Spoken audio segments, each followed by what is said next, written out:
Olá, uma ótima tarde a você. Começamos agora mais uma edição do Agricultura BR. Hoje é 4 de setembro, estamos aqui nessa sexta-feira levando informações, aquilo que você precisa saber para realizar bons negócios. E você está nos acompanhando pelas antenas parabólicas em todo o Brasil, também pela Claro TV, Net TV no canal 190 e 690. Também está conosco acompanhando pela Nel TV no Paraguai e no Brasil. E a partir deste momento, você também acompanha em sinal aberto em todo o Mato Grosso do Sul, o Agricultura BR pela TV Imaculada Conceição, que está linkada conosco, está junto com a gente. Começa o programa de hoje falando sobre soja e soja no cenário internacional. Olha, soja já tem 4 semanas fechando consecutivamente em elevação. Isso tem duas relações diretas. Primeiro, uma demanda internacional, principalmente por conta da China, que tem garantido valores melhores nas negociações da soja norte-americana.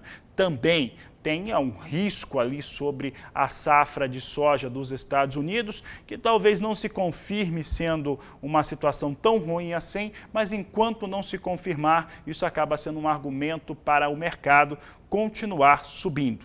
E nesta sexta-feira não é diferente. Soja vem em elevação, ou pelo menos vinha há alguns minutos atrás. É o que você acompanha conosco aqui no Agricultura BR. Soja em Chicago tem aqui as posições de curto prazo. As posições de curto prazo, setembro, $9,71 o bushel, essa posição já está migrando os contratos. Tá? Essa posição migra contrato, então está tudo pressionando na posição de novembro. $9,68 mais 2 por bushel são os negócios que eu destaco agora com a soja, principalmente essa posição de novembro, porque é a que tem a maior liquidez e é aquela que vem trazendo o maior número de negócios, evidentemente.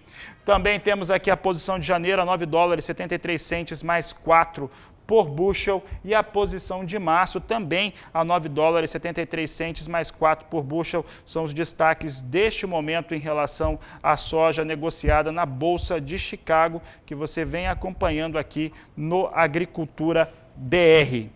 Sigo falando a respeito de fundamentos de mercado, vamos ver como é que vem o dólar comercial agora. Nós temos a moeda norte-americana vindo com alta hoje, depois de alguns dias de queda, alta de 0,20% a R$ 5,30 mais 1 para a moeda norte-americana. Olha, é sobre mercado financeiro, sobre o dólar, que eu converso agora com Walter Puga Júnior, que faz a sua primeira participação aqui no Agricultura BR. Olha, Fabiano, o que nós temos para o dólar é a retomada logo pela manhã daquele movimento de baixa que nós víamos nos dias anteriores. Mas em seguida a situação se inverteu bastante. Bom, o que vem de positivo é a notícia, a informação de que a reforma administrativa do governo avançava rapidamente. Lógico, isso fez com que o mercado abrisse logo cedo com perspectiva aí de valorização do real, portanto queda no dólar. Mas em seguida chegam os números que vêm dos Estados Unidos. E nos Estados Unidos o que ocorre é que o governo anunciou a criação de 1.371.000 vagas de trabalho, ou seja, novos empregos. Isso fora do setor agrícola, isso registrado no mês passado, um resultado até próximo às expectativas do mercado. Isso melhora o humor dos investidores em todo o mundo e traz, de alguma maneira, vamos dizer, um empuxo, né? Favorável ao dólar, e o dólar começa a se recuperar frente a outras moedas do mundo. A notícia positiva do Brasil só evita que o dólar volte de novo àquela faixa mais alta, de 5,40, 5,45, mas retomou trajetória de alta. O dólar sobe agora 0,18% a R$ 5,29. Notícias boas. Redução do desemprego nos Estados Unidos traz aí alguma valorização para o dólar, não só frente ao real, como frente a outras moedas do mundo. Agora, lógico, o Banco Central continua atuando e a expectativa é de que não haja, pelo menos nesta sexta-feira, uma alta muito acentuada no dólar, até porque na segunda-feira é feriado, não teremos operação no mercado financeiro e o dólar deve girar em torno de de 5,30, no máximo 5,31. Chegou a passar de 5,30 agora há pouco, mas nesse momento a 5,29 mais 83, perto, portanto, de R$ 5,30. Agora, o que ocorre é um movimento de queda acentuado na nossa bolsa. A nossa bolsa agora perde cerca de 1,40%. Recua para 99.248 pontos. Então, o que nós temos é uma queda na nossa bolsa hoje, principalmente porque alguns papéis que vinham em alta durante esta semana, hoje apresentam o que nós chamamos no mercado de realização de lucros. Quem conseguiu comprar ações de bancos, por exemplo, que tiveram alguma alta nesta semana, vendem hoje. Portanto, entre as ações que mais recuam estão a Petrobras. Petrobras tem grande volume de negócios, cai agora mais de 1%, isso pressiona o índice Bovespa. Nós temos também baixa para outros papéis de banco, como o Bradesco, por exemplo, que vem em queda. De qualquer maneira, entre as maiores baixas nós temos aí empresas de setores diversificados, tanto da área de informática como também do setor educacional. O que nós temos nessa sexta-feira, véspera desse final de semana prolongado, vamos dizer assim, é um movimento de queda no índice Bovespa e valorização do dólar. Não uma supervalorização, mas uma valorização, porque lá nos Estados Unidos alguns sinais são melhores do que nós tínhamos em semanas anteriores. De olho na informação, Fabiano, dólar patina aí na faixa de 5,30 e deve terminar a sexta-feira neste valor. É com você. Tá certo, Pulga, obrigado pela participação. Daqui a pouco ele volta, trazendo outros destaques aqui no Agricultura BR. Falamos agora a respeito do levantamento da Datagro, que trouxe números para toda a América do Sul. E esses números chegaram a 203.190.000 toneladas na projeção para a campanha 2020-2021. O crescimento é muito claro e expressivo no Brasil, que é o maior produtor não só da região, mas como de todo o mundo. Vamos dar uma olhada nos números de Datagro, que mostra como é que deve se comportar a América do Sul em relação à próxima safra.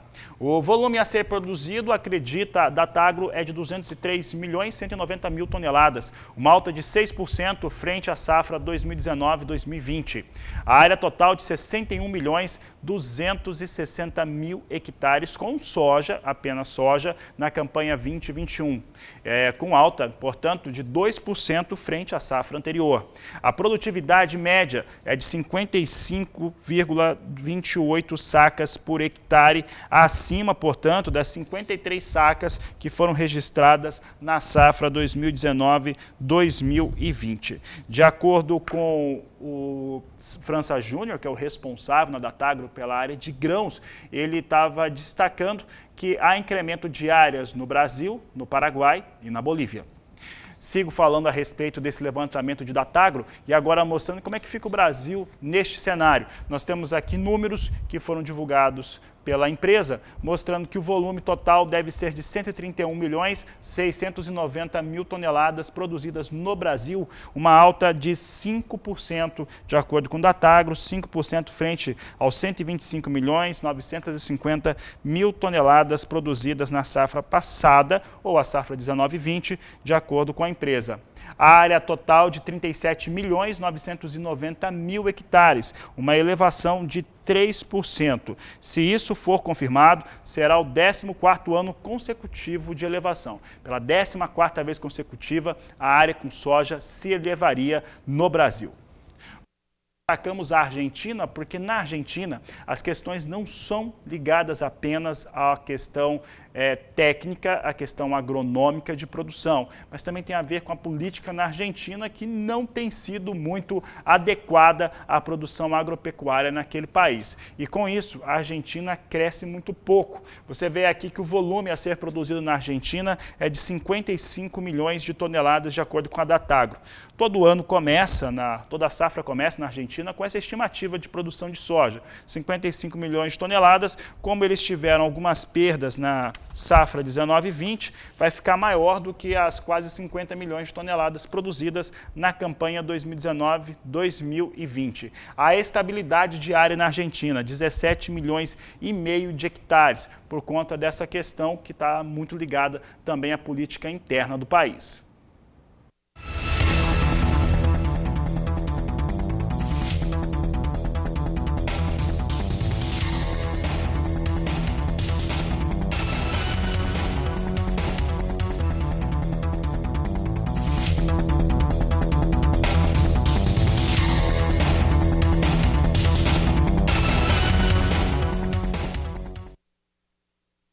Você viu algumas cotações de mercado, vamos dar uma olhada como é que vem os negócios com soja em alguns dos principais portos do país.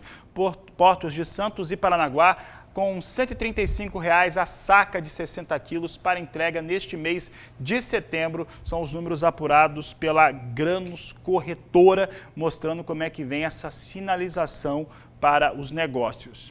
E olha, por falar em negócios, a soja no Brasil tem sido tão assediada durante esse ano que a comercialização antecipada da próxima safra 2021 já foi 50%.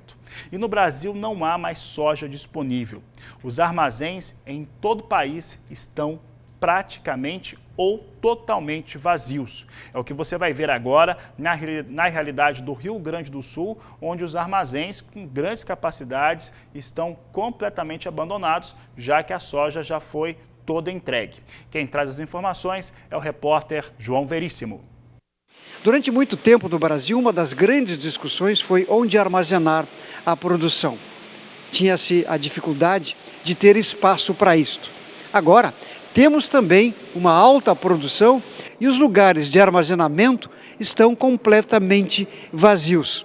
Este aqui, por exemplo, tem a capacidade para guardar até 100 mil sacas de soja. Está completamente ocioso. Uma das razões disso é a alta demanda de comercialização e também a absorção por parte da indústria brasileira, que está também absorvendo toda a capacidade de produção da soja brasileira, além do processo das exportações.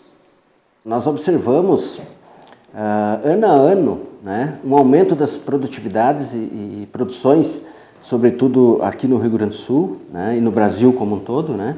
Esse ano a produção de soja vai ser mais uma vez 3%, tanto em produção quanto em área, né. E essa discussão com relação ao espaço sofre um impacto diretamente em função do aumento da produção, né. Mas o que a gente observa, sobretudo nesse ano, é justamente o inverso disso, né? Porque há um espaço ocioso esse ano nas unidades armazenadoras, não só aqui do Cruz Alta, mas do Rio Grande do Sul, do Brasil como um todo, por dois aspectos muito importantes e relevantes que se desdobraram ao longo desse ano, né? Um deles é essa questão do aumento do preço das commodities, tanto de soja, milho e trigo, né? Onde, impulsionadas, lógico, no primeiro momento pelo câmbio, né? E pela demanda internacional cada vez mais agressiva, demandando soja, milho e carnes. Se nós observarmos, por exemplo, que o preço da soja aí em Cruz Alta está por volta aí de R$ 140,00 no dia de ontem, o preço do trigo, a saca de 60 quilos, R$ 60,00, o preço do milho a R$ 56,00. Então vejam bem que são preços muito atrativos, né, e que motivaram o produtor a se desfazer dessa soja e realizar a sua margem, né, João? Falando também em arroz, né, vivemos um momento muito importante, né, para o arrozeiro, sobretudo na região da fronteira, né, que está exportando todo o arroz produzido aqui no solo gaúcho para a China, para os países asiáticos, né, a exemplo da soja, milho e trigo. Então, para ver como a agressividade desses demandantes de produtos agrícolas é uma coisa assim abissal, nunca vista. Se nós pensarmos que a armazenagem é ociosa diante de todo o cenário de produção, nós tínhamos uma dificuldade, teríamos que investir mais. Sempre foi essa discussão, né? Abrir linhas de crédito para construir silos, construir armazéns, e esse ano já se recuou um pouco isso, porque a exportação está levando imediatamente o que se produz, né? Então, muito pouco tempo fica produzido essa produção nos armazéns, né? Por exemplo, na soja, anos anteriores, a exportação ocorria no segundo semestre com mais intensidade, com mais força do ponto de vista de preço. Esse ano chegou no mês de julho, praticamente 80% da soja foi expedida, né? Ou vendida para exportação, né? Falando da nossa realidade do estado aqui, se a safra for boa, tomara que seja, né? É bem possível que tenhamos sim que fazer vendas e expedir, justamente porque senão nós teremos sim problema de armazenagem. Tomara que tenhamos, né? Se nós observarmos, por exemplo, que a China só em soja demandará no mundo 100 milhões de toneladas e o ano passado demandou 85, então isso são 15% a mais do que a China estará demandando só em soja, sem falar milho e carnes, né? Está aí a reportagem de João Veríssimo mostrando armazéns de soja e alguns de milho também completamente vazios no Rio Grande do Sul. Demanda em 2020 foi extremamente elevada. De janeiro até o final do mês de agosto foram embarcadas 77 milhões de toneladas, 74 milhões 770 mil toneladas, de acordo com os números oficiais, mostrando aí uma forte demanda externa e interna também. Então, vamos falar agora um pouco da nova safra brasileira. É uma safra que tem aproveitado o produtor rural para comercializar antecipadamente. Em números nacionais está em 50%, de acordo com algumas empresas de consultoria. E nós vamos saber agora da semeadura dessa safra. Essa safra que já foi metade vendida, como é que vai ser a semeadura dessa safra? Alguns estados brasileiros encerram o vazio sanitário nesse próximo dia 15 de setembro. Dia 15 de setembro, pela lei, já teria condições de plantio, mas falta chuva, e esse é um dos casos do estado de Mato Grosso do Sul, e é por isso que eu converso agora com o André Dobache, presidente da AproSoja do estado, nosso convidado aqui na tarde desta sexta-feira. André, obrigado por estar conosco mais uma vez, boa tarde, seja bem-vindo. Boa tarde, é sempre um prazer estar aqui com você, Fabiano, e levando aí informações e principalmente notícia boa, né? Preços e comercialização, sempre é um prazer muito grande falar de coisa boa aqui com vocês. Maravilha. E olha, antes da gente falar da comercialização, antes de falar dos preços que estão sendo praticados, eu quero que você fale um pouco a respeito dessa expectativa. Safra 2021, né? O produtor rural ele conseguiu se organizar melhor, principalmente por causa da antecipação de comercialização, pensar um pouco mais nessa questão dos custos. Como é que vem a safra sul-mato-grossense 2021 no seu entendimento? Olha, o agricultor sul-mato-grossense, ele realmente está aprendendo a fazer negócios antecipados. A gente acha isso muito importante do ponto de vista de travamento de custo de produção. O produtor ele está fazendo as amarrações da sua safra, então ele comercializa parte da produção esperada aí para travar os custos, e com essas ofertas de preço mais interessantes, isso é muito bom, porque ele já parte de um patamar de comercialização muito bom, né? A gente teve na safra 19-20 bastante instabilidade climática, isso gerou uma tensão muito grande para o produtor. Ele estava com grande parte da safra comercializada e essa safra foi bastante conturbada do ponto de vista climatológico. E inclusive vai atrapalhar a nossa próxima safra, porque muitos produtores não terminaram ainda a colheita de milho e não puderam fazer aí as correções necessárias, as próprias dessecações que a gente faz no plantio direto, que é de suma importância, um plantio direto bem feito necessita de uma boa dessecação dessas lavouras, então o produtor está um pouquinho atrasado. Mas em relação à comercialização e à organização da propriedade, está de parabéns, porque a gente está aí com praticamente 50% da nossa safra comercializada e praticamente os custos de produção estão amarrados com os preços bastante interessantes. Hoje já dá para falar numa estimativa de produção no Mato Grosso do Sul, André? Da próxima safra 2021 ainda não. A gente ainda tem uma expectativa de incremento em torno de 7% de área.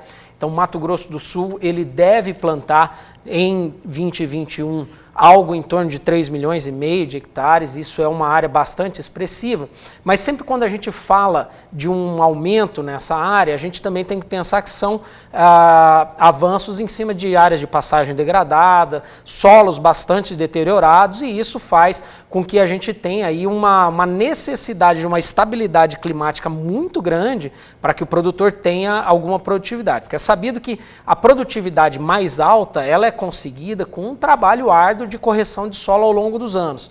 Quando a gente entra em áreas novas, então a gente está falando aí que o produtor vai abrir 7% de áreas novas, né? A gente tem também uma expectativa de redução dessa produtividade média, porque é um ambiente novo de trabalho, construção de fertilidade, o produtor tem que lidar com essa instabilidade na produção, né?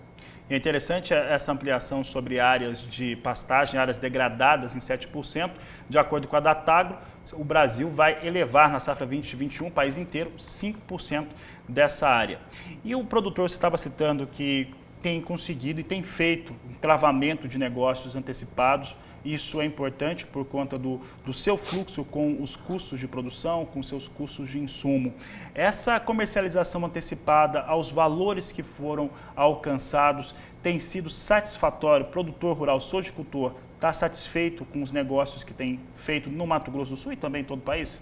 Legal, essa pergunta é muito importante porque a gente observa os preços do mercado atual e a gente tem uma falsa ideia de que o produtor está colocando esses valores atuais no bolso. Se você olhar a safra 19 e 20, ela já foi 96% comercializada. Então, esses valores de R$ 130, R$ 125 que a gente observa no mercado spot agora, esses valores eles já não são mais dos produtores. O produtor já vendeu a soja dele a preços em patamares bem menores do que esse, e quem está vendendo essa soja são outras pessoas que já compraram do produtor. O preço que o produtor comercializou para o futuro também, que agora já passa de 50%, ele começou lá na casa dos R$ 74. Então, o que a gente sempre fala, o produtor deve começar a fazer as suas travas quando o preço ofertado no mercado é maior ou tem a rentabilidade que ele espera para travar seus custos de produção mais a sua margem de lucro. Mas é necessário a gente salientar para toda a sociedade que o produtor rural não está colocando nem esses R$ 130 no bolso, porque ele já vendeu sua safra 19 e 20 há algum tempo, e também ele já não tem mais tanta soja para comercializar no futuro, haja vista que a gente já está passando de 50% da safra comercializada. Então, respondendo a pergunta, sim, os patamares de valores são importantes, foram interessantes, mas começaram lá atrás com R$ 70, R$ 74, que estava assim, custo mais rentabilidade média da soja aí, em torno de 10%, 12%, e o produtor conseguiu travar com isso daí. Agora, nesses patamares de 103, 105, estamos falando para os próximos, para a próxima safra, o produtor não consegue travar muito porque ele já vinha travando lá atrás. Então, não é aquele boom de rentabilidade que o produtor vai experimentar nessa safra, porque grande parte dos custos já tinham sido travados a patamares mais baixos. Se negocia em vários momentos daquele momento que antecede a safra e também durante a safra, né? Exatamente. E isso é muito importante, porque o produtor ele não pode ficar preocupado em acertar 100% das vezes. O que ele precisa ficar preocupado é sempre em conseguir travar a comercialização acima dos custos de produção mais margem esperada. Com isso, é a receita para ele não quebrar. Ele pode não ficar milionário no primeiro ano, mas ele também não vai acertar sempre. Veja que se a gente tivesse com $1 mais baixo, o preço ofertado em dólar para o nosso produto não é tão alto. Então, se a gente tivesse com uma taxa de câmbio desfavorável, os preços oferecidos para a soja de agora iam ser muito mais baixos. E se o produtor não tivesse feito trava lá atrás, com a soja nos patamares mais baixos do que estava lá, ele também, agora ele estaria sem essa segurança de estar com o custo dele travado a patamares de preços aí satisfatórios. Então, é muito importante que ele comece a fazer negócios pequenos, mas constantes, sempre que ele vê uma oferta de mercado aí acima do custo mais margem esperada dele. A grande questão, a mágica de qualquer trabalho da produção rural é saber exatamente o custo de produção, esse domínio. Exatamente. O que a gente costuma falar e dar um recado para o produtor é o seguinte: custo de produção é de extrema importância, até para você poder fazer um planejamento de redução de custo, ver o que está te custando mais, onde você está errando no planejamento, fazer um planejamento orçamentário e, principalmente, o que é até mais importante do que tudo isso, controle de fluxo de caixa. Muitas vezes o produtor, por não controlar direito a entrada e saída do dinheiro ao longo do tempo, que é o fluxo de caixa, ele passa a fazer negócios correndo atrás do caixa e com isso ele nunca consegue se planejar para fazer um negócio na hora certa. Tá aí, André Delbach. André, tem algo que a gente tem conversado, principalmente entre os jornalistas, os comunicadores especializados de agronegócio, sobre a safra 19-20 e a 2020-2021. Ela tem as duas safras têm características parecidas no aspecto econômico, principalmente em relação a um câmbio favorável aos negócios dos produtores rurais, tanto para soja quanto para milho. Quando a gente estende para café, acabou acontecendo também, só que você tem café também perdendo estoque nos Estados Unidos e Nova York. Então, são elementos que acabam projetando bons momentos para café, para milho e para soja. Dá para dizer que que essas duas safras, 19-20 e 20-21, elas são muito importantes ou definitivas para uma melhor concentração, melhor trabalho, principalmente captação de recursos por parte do sojicultor? Sim, dá para falar assim. A gente está passando por um momento muito importante. Eu preciso destacar aqui um trabalho conjunto, não só do produtor rural que tem se preocupado em produzir mais, produzir melhor e produzir com um custo mais baixo, mas também do Ministério da Agricultura, que está trabalhando muito positivamente, não só para a captação do recurso, mas para a segurança desse trabalhador. Por quê? Porque o projeto de seguro rural que está aí, que a gente está desenhando junto com o Ministério da Agricultura, talvez o setor produtivo nunca teve tanta abertura com o Ministério da Agricultura como tem tido a oportunidade agora. A gente tem debatido totalmente tranquilo com o Ministério em relação a um programa de seguro agrícola que realmente atenda ao produtor rural.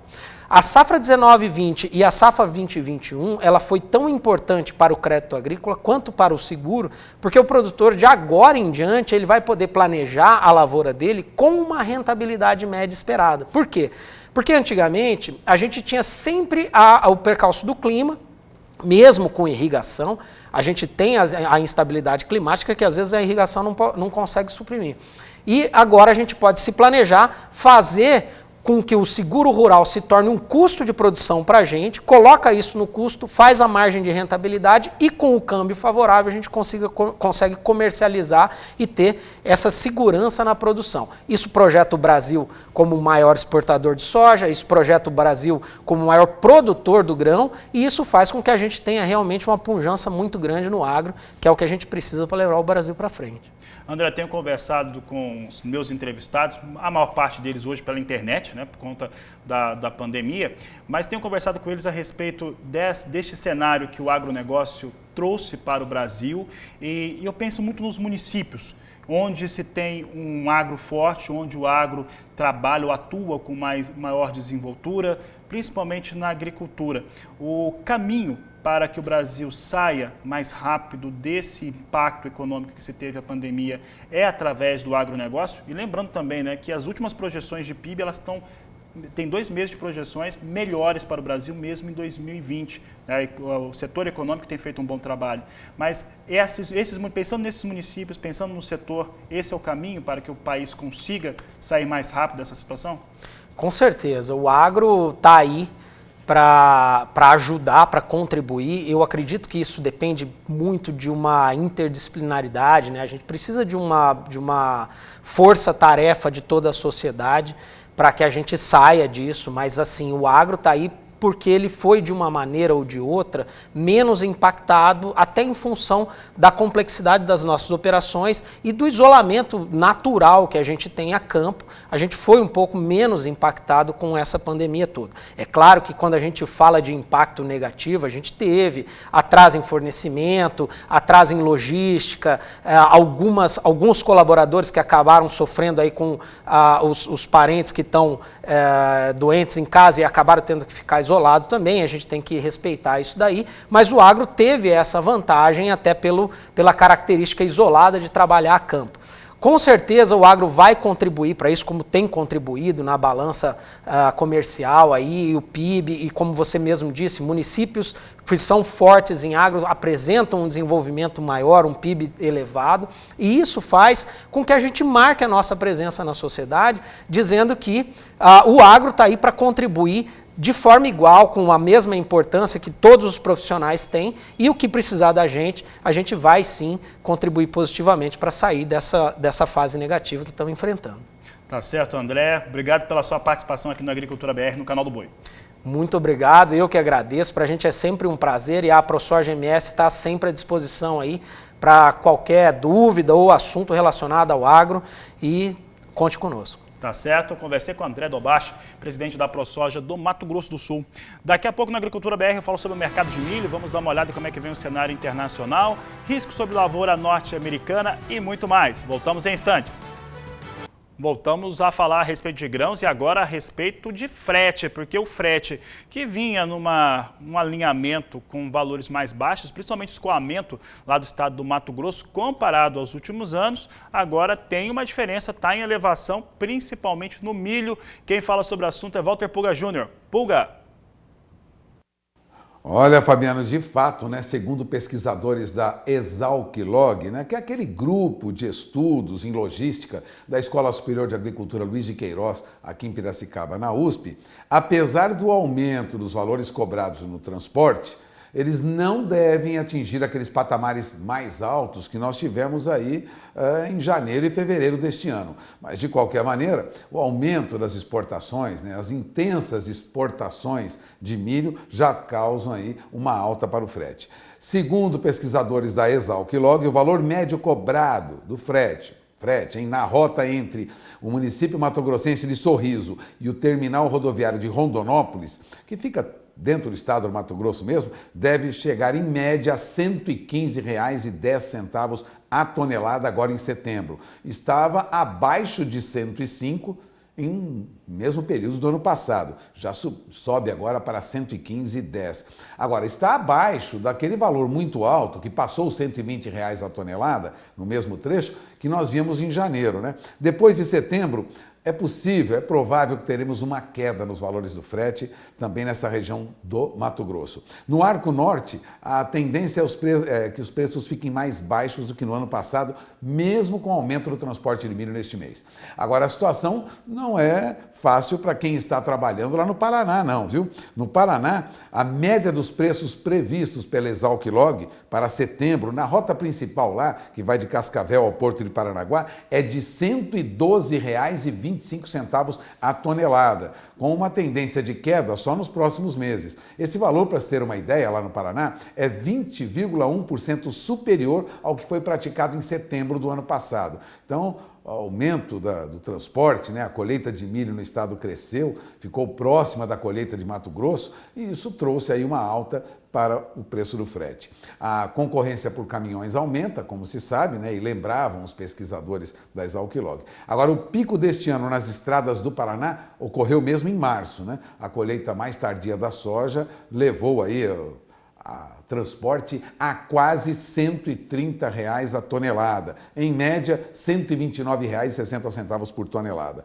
Portanto, temos aí uma alta nos preços, elas ocorrem não só na região do Paraná, mas também no Mato Grosso e na saída do Arco Norte, né? Agora, no caso dos fertilizantes, segundo o estudo da Exalc-Log, não vai subir não, viu? No caso do transporte de fertilizantes, o teto para 2020 deverá ser alcançado neste mês, com incremento aí das compras, das importações, já visando a próxima safra de verão. Mas os valores médios para transporte de frete para transporte de fertilizantes deverão ficar nos mesmos níveis do ano passado. De qualquer maneira, temos uma alta para os preços do frete. Deve cair daqui para frente e mesmo com essa alta acentuada não teremos o pico de preço que nós tivemos em janeiro e fevereiro. São estudos da Exalc-Log, aqui de Piracicaba, divulgados hoje pelos principais sites de internet, inclusive é destaque no jornal Valor Econômico, edição desta sexta-feira. Fabiano? Obrigado, Walter Pulga Júnior. Uma boa tarde a você. E por aqui a gente segue falando sobre milho. Acompanhe conosco como é que vem os negócios com milho na Bolsa de Chicago neste momento. Nós temos Chicago, agora sim, com estabilidade no mais curto prazo, mas a posição de setembro está migrando. Dezembro vem a $3,56 mais 4 bushel, ganha 0,8%. Março sobe 0,6, vindo a $3,67 o bushel. E maio também alta de $3,73 mais 6 por bushel. São os negócios que trazemos agora com milho na Bolsa de Chicago.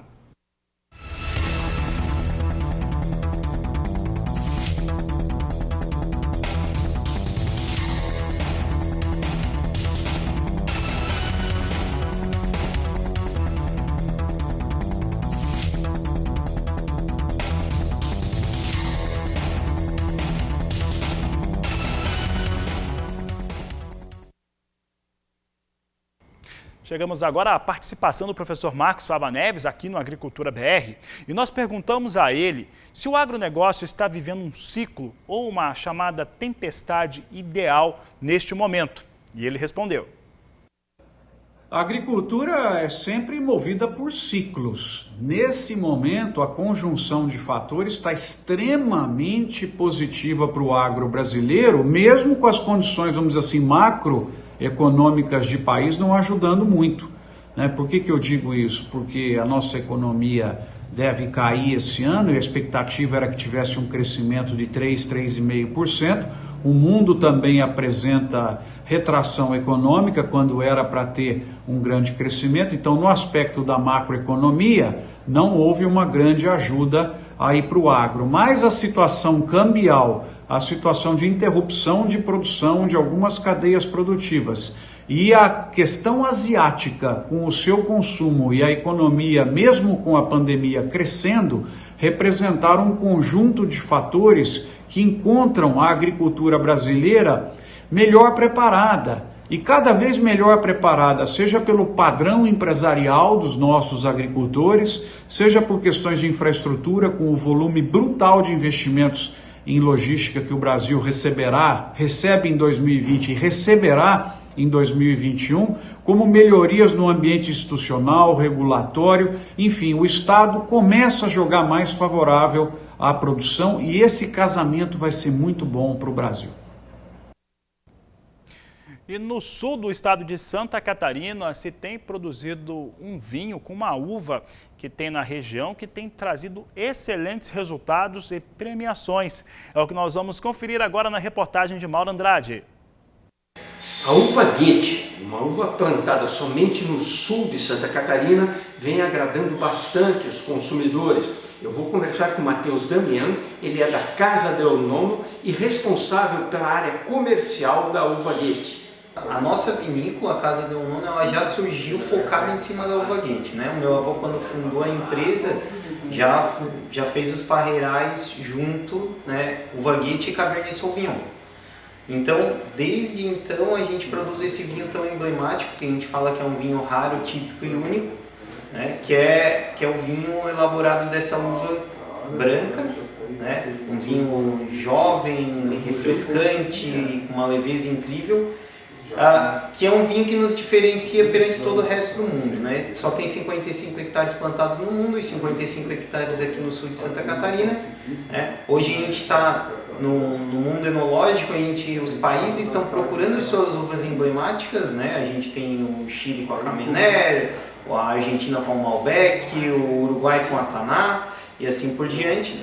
E graças, a gente tem uma terra abençoada aqui que tem uma uva única, né? Que é essa uva Goethe. Se não fosse a uva Goethe, eu acho que talvez as vinícolas na nossa região não existissem mais. Ela é a nossa bandeira, é o nosso carro-chefe, ela que faz a gente conseguir chegar nos consumidores, né? Um grupo cada vez maior de pessoas está valorizando o produto local específico, produzido com garantia de qualidade e origem definida. Estas características são confirmadas através da indicação geográfica de procedência. A indicação geográfica nossa aqui dos vales da uva Goethe, nós começamos em 2005, foi uma colaboração de diversas autarquias, ou seja, mais precisamente a Ipagre, o Sebrae, a Universidade Federal de Santa Catarina e o Estado de Santa Catarina. Isso fez um trabalho técnico-científico dizendo o porquê que a nossa variedade, o nosso produto final, o vinho Goethe, ele é diferenciado por causa do solo, do clima da região. E isso demandou muito tempo. E até porque foi uma experiência entre o Ministério da Agricultura e o INPI, onde teve correções e adaptações dessas duas autarquias. Em 2012 nós conseguimos a indicação geográfica, a IP, onde com muita satisfação aqui nos vales da uva Goethe, porque sabíamos que é uma diferenciação. Hoje é reconhecida no mundo todo. Hoje sabemos que nós temos um produto típico, raro e único dessa região. Foi a primeira indicação geográfica de Santa Catarina, nos orgulha muito, e tomara que outras virão para reforçar esse segmento das indicações geográficas, né? Que o povo consumidor, na grande maioria, não sabe o que é uma indicação geográfica. Uma indicação geográfica é um produto o qual ele é diferente de outros e não vai se repetir em outras regiões porque tem característica própria, como anteriormente eu falei, típico, raro e único. A obtenção da indicação geográfica dos vinhos produzidos a partir da uva Goethe fortalece e ajuda a divulgar a região. O atrativo nós temos até um nome, Vales da Uva Goethe, né, que concentra a produção vinícola de uma uva emblemática, única, típica da nossa região, que faz um vinho brasileiro. Isso já motiva os enófilos e os enoturistas a nos visitarem, inclusive intermeando as regiões sul-brasileiras em busca da produção de vinhos aqui em Santa Catarina, Rio Grande do Sul, em busca também de vinhos na região da América Meridional, Argentina, Uruguai, Paraguai e agora também da Serra Catarinense. Então, com isso a gente percebe o seguinte, estamos no roteiro do enoturismo nacional. O que precisamos, obviamente, é agregar serviços para atender a esses visitantes. E é nesse momento agora que a gente está, então, se estruturando. E agora, então, estamos introduzindo as degustações orientadas, onde o visitante tem acesso a desenvolver a sua memória olfativa, conhecendo os elementos da uva Goethe e do vinho, harmonizando com os alimentos, de preferência sempre estimulando a gastronomia local. Então, assim, a gente tem um tour completo de uma experiência que ficar inserido nesse meio do vinho, desde o processo produtivo até a degustação à mesa. Informações interessantes, ainda mais numa sexta-feira. E olha, são com essas informações que eu vou me despedindo agora da TV Imaculada Conceição, que vinha trazendo o nosso sinal, levando o nosso sinal aqui da Agricultura BR para todo o Mato Grosso do Sul em sinal aberto. Um grande abraço a vocês, bom final de semana.